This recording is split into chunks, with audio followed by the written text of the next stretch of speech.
Hello, my name is Rich Howard, owner of Architectural Builder Supply, and this video is to bring you a closer look at the Schlage. This is their part number 35-269. I'm going to get the camera to focus on that. It's a control key from Schlage. That's what it is. This is in their Everest family of key platform. This is in an S123 keyway, and this is a natural evolution out of the Schlage keyways that have existed over time. Just a brief history. You would have, of course, the classic obverse keyways, your C, E, CE, F, EF, G, FG. You'd have the old wafer keyway that's as well. I don't know how many different keyways there were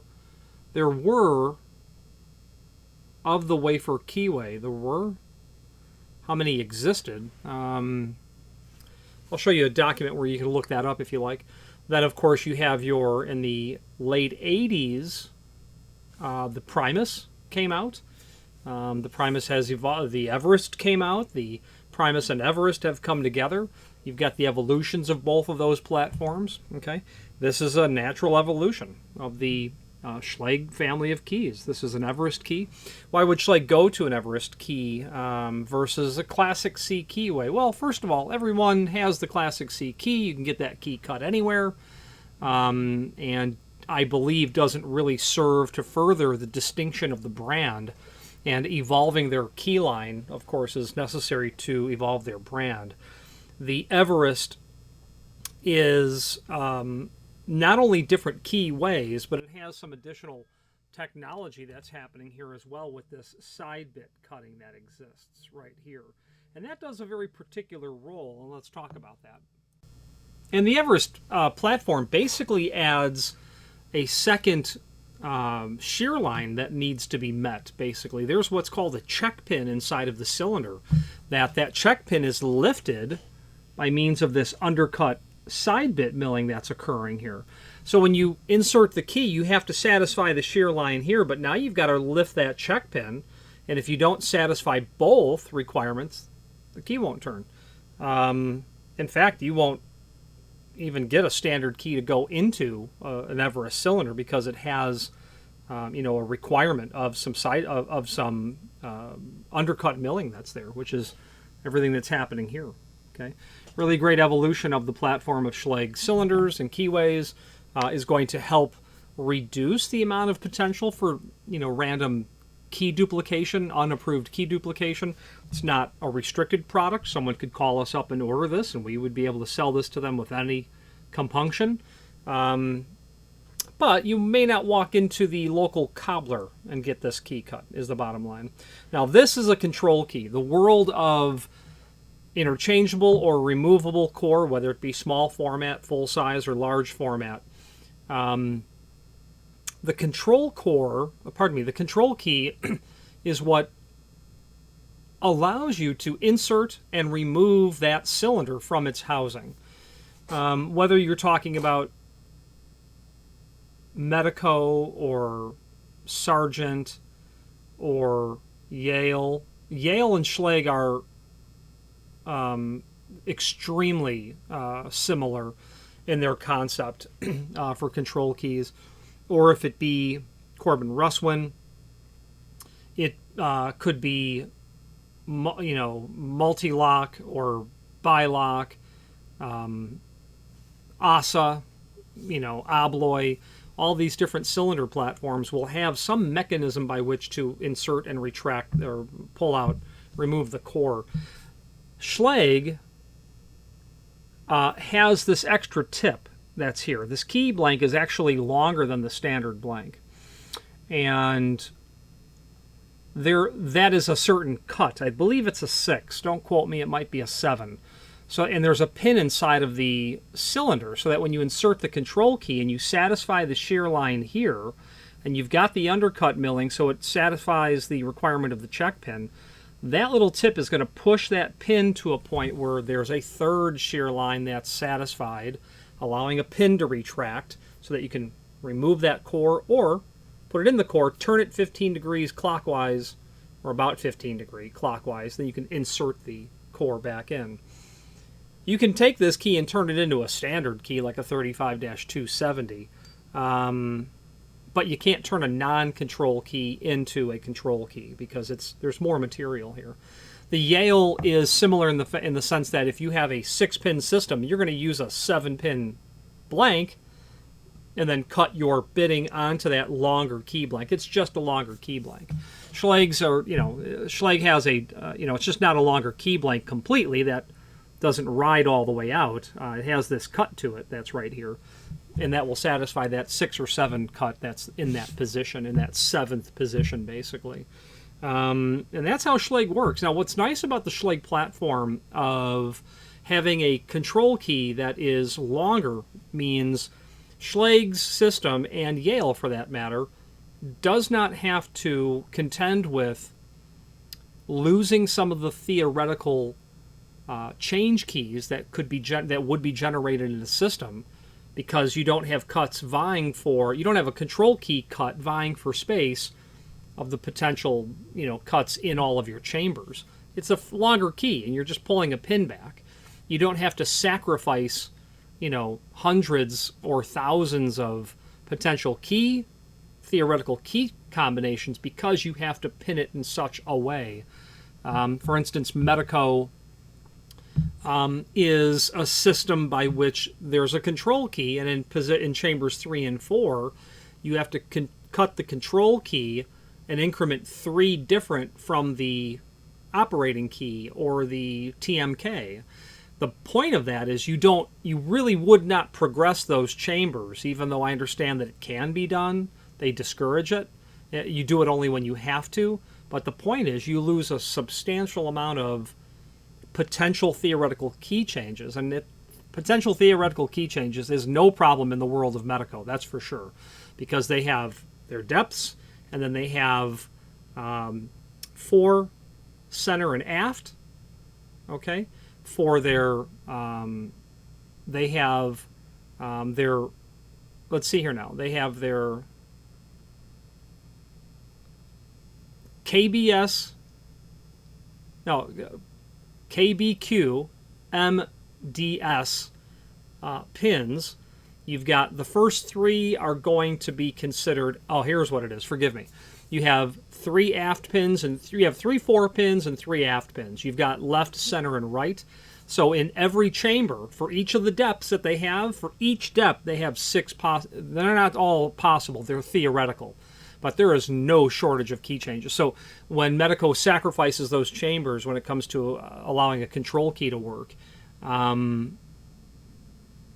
because they compensate for that differently, the point of the matter is Schlage doesn't have to lose any theoretical potential for change keys because they're not using any of that for a control shear line. It's just simply how that works. Okay. And without continuing talking about control keys in terms of keying theory, suffice it to say that it is, I'm sure Schlage would consider it an advantage to the way that they do it compared to how others do it.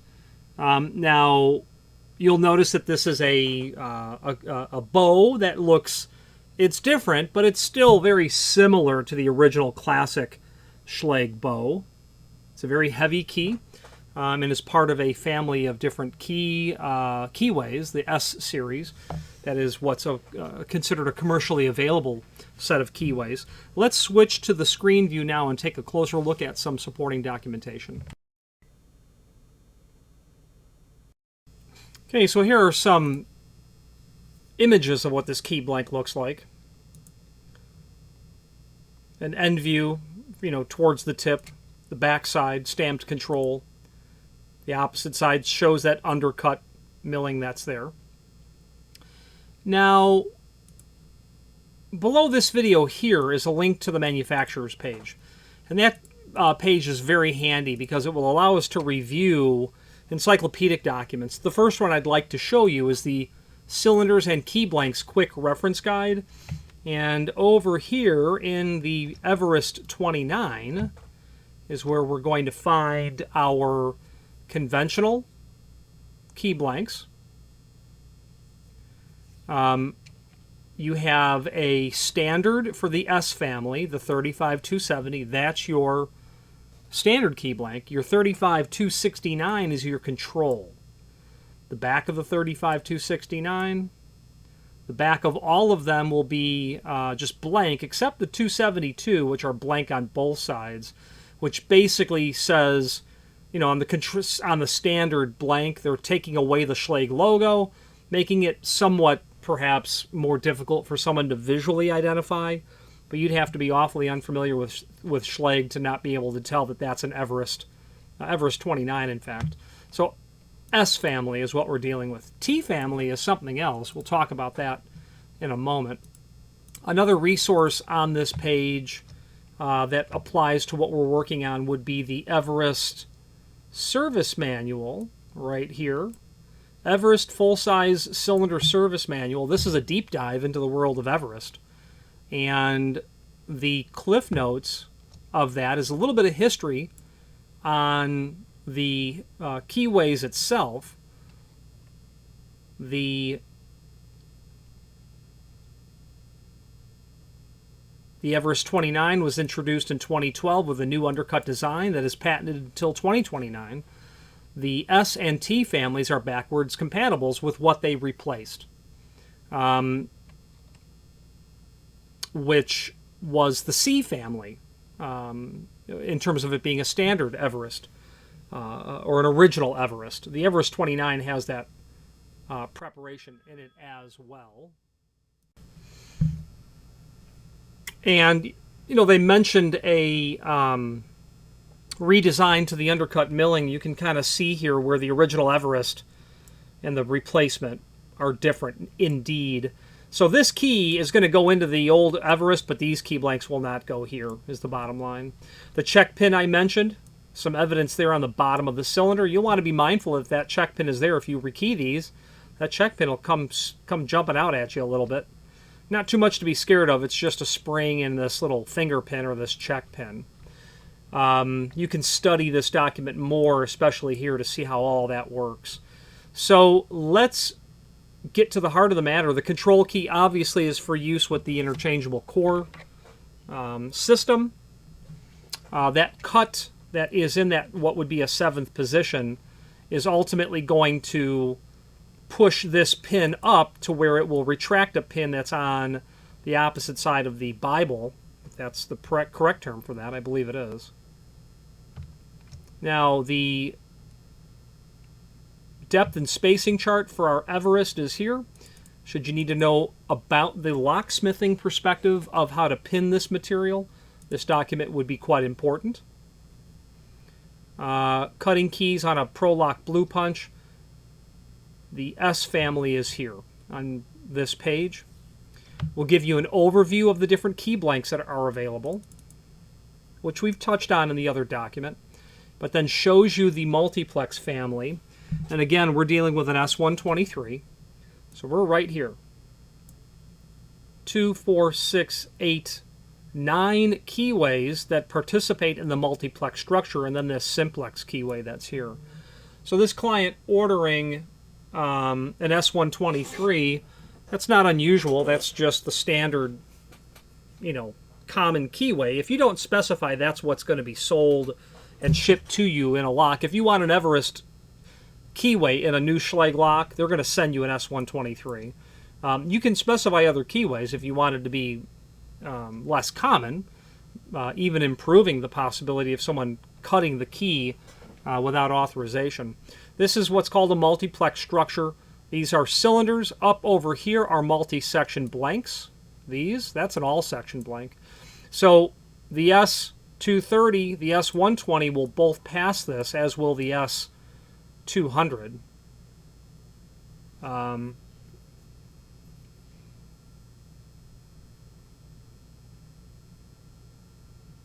Is what's going to work there.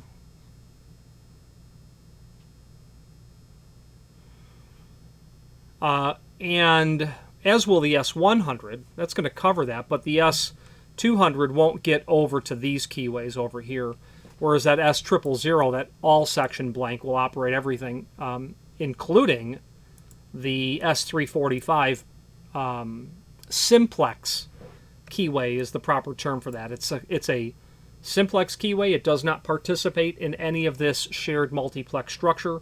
Where would you use a simplex key is when you did not want to have multi or all section key blanks operated in a standard structure. So the practical application is you have, and the one that really comes to mind is a hospital where you have wings, floors, certain doors operating on different keyways, but the narcotics room or the pharmaceutical closet will be on a simplex key, so they not only key it differently, but any of the other key blanks themselves will not even enter this keyway. Okay? So that's, they don't want anyone going into the pharmaceutical closet except the person in possession of that key. Anyone who has any other keys, not only will it not work because it's not pinned, but it won't even enter the broaching of the plug. That's a real deep dive. All right, so that's what your Everest family is. Now, on this manufacturer's page, there are lots of other encyclopedic documents I'd like to point out to you. Key blank quick reference guide, I showed that to you. Service manuals, template index, the Everest manual that we just went through here. There's also a Primus manual that is here as well.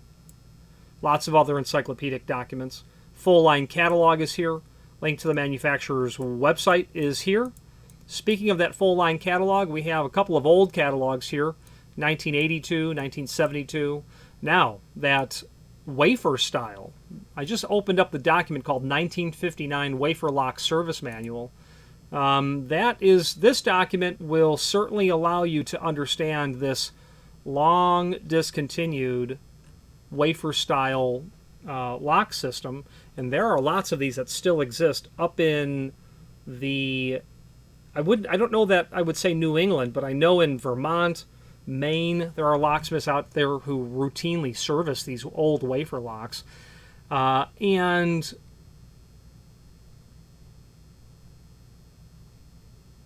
in terms of keys,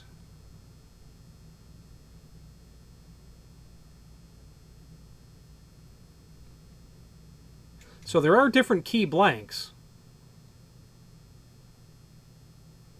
Apparently type 1 and type 2, and then the type O can be considered a master. So there must have been more than one keyway, so to speak, for these. So if you really wanted to get into the theory of Schlage's wafer locks, here it is. It's what's considered positional master keying, and that's either where something exists in that position or it does not exist. This would be called positional master keying. Something that I am aware of, can, I suppose, explain it at a rudimentary level, but cannot speak to it as an expert at all. Luckily, the document's here, so if you wanted to get into it, you are welcome to. Let's wrap up this video on camera.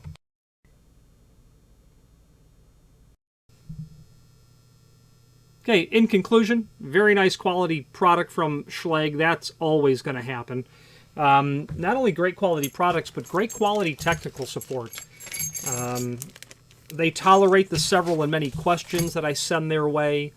If there's this much published about Schlage, there's that much more questions that you can actually ask. And they're great folks over there. They're responsive. They keep the trains running on time, and I really appreciate that. Because there are just, locksmithing or locks in general is a pursuit of knowledge, and them taking an active role in helping you serve your short and long-term goals is crucial, and to them I say thank you. So if you have any questions on that Schlage control key, your 35-269 or any other Schlage product, please feel free to reach out to us, and thank you. Again, thank you for watching, and if you've enjoyed this video, please click thumbs up, please subscribe, and maybe even send the video to someone that you know. Thank you.